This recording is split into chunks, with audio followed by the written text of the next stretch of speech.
उत्तर प्रदेश के एक छोटे से गांव रामपुर में एक साधारण लड़का राजू अपने पिता की साइकिल की दुकान पे काम करता था। उसका जीवन सादगी भरा था। सुबह स्कूल, दोपहर में दुकान और रात को सपना देखना।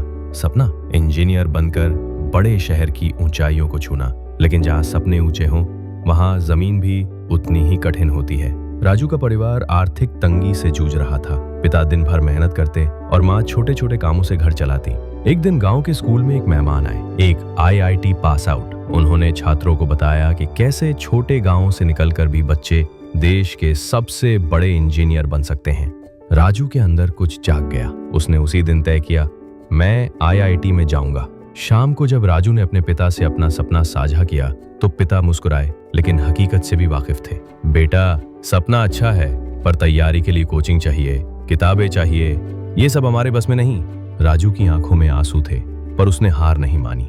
उसने ठान लिया, जो भी होगा खुद से पढ़ाई करेगा। स्कूल में गणित के एक शिक्षक मिश्रा सर ने राजू की लगन देखी। उन्होंने उसे पुराने नोट्स, कुछ कोचिंग की फोटोकॉपीज और दिशा दिखाने का वादा किया। राजू, सफलता IQ से नहीं, I will से मिलती है, उन्होंने कहा। अब राजू का जीवन बदल गया। वो सुबह 4 बजे उठता, स्कूल जाता, दुकान में मदद करता और रात को पढ़ता। उसने गांव की छत पर खुद का एक स्टडी टेबल बना लिया।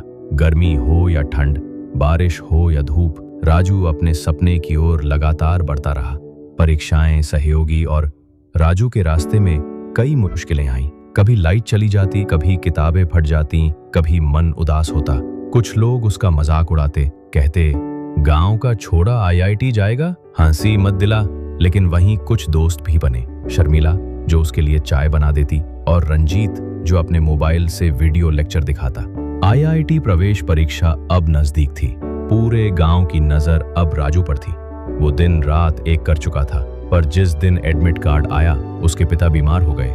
अस्पताल ले जाना पड़ा। पैसों की तंगी और समय की कमी दोनों ने राजू को झकझोर दिया। परीक्षा का दिन आया। राजू रात भर अस्पताल में बैठा रहा, फिर बिना नींद के बस पकड़ के सेंटर पहुंचा। परीक्षा हॉल में वो थका हुआ लेकिन मानसिक रूप से तैयार था। उसने खुद से कहा, हार तो तब मानता हूँ जब रुक जाता हूँ, और मैं अभी भी चल रहा हूँ। 2 महीने बाद परिणाम आया। पूरे गांव में ढोल बजने लगे। राजू ने ऑल इंडिया रैंक 483 हासिल की थी। सब हैरान थी, ये कैसे कर गया? राजू बस मुस्कुराया, क्योंकि मैंने कभी हार नहीं मानी। राजू अब शहर के प्रतिष्ठित इंजीनियरिंग कॉलेज में पढ़ने गया, लेकिन गांव को नहीं भूला। वो हर छुट्टी में लौटता, बच्चों को पढ़ाता और उन्हें भी सपने दिखाता। राजू ने पढ़ाई पूरी कर एक मल्टीनेशनल कंपनी में नौकरी की, लेकिन फिर भी उसने तय किया कि वो कुछ बड़ा करेगा। कुछ वर्षों बाद उसने खुद की एडटेक कंपनी खोली, सपना उड़ान, जो ग्रामीण बच्चों को मुफ्त ऑनलाइन कोचिंग देती है।